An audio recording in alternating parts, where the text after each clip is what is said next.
Prisjetite se hrabrosti Vukova, koji su oblikovali povijest Hrvatske.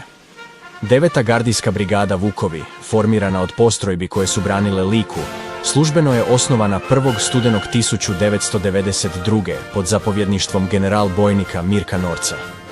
Prve akcije bile su 1993. u operaciji Maslenica, osiguravajući pravce Rovanjska-Jasenice, čime su dokazali vojnu snagu. U rujnu 1993. uklanjaju prijetnju oko Gospića u Medačkom džepu, slomivši četnički otpor i psihološki potresavši krajinu.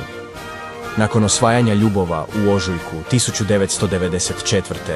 pridružuje im se 84. bojna, a potom briljiraju u akciji Ljeto 95.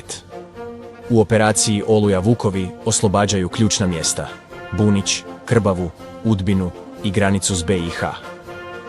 Brigada je izgubila 56 vojnika, a 160 ih je ranjeno. Prvotno nazvana 6. brigadom, simbolizirala je kontinuitet s Titovom 6. brigadom, što je poticalo usporedbe Tuđmana i Tita.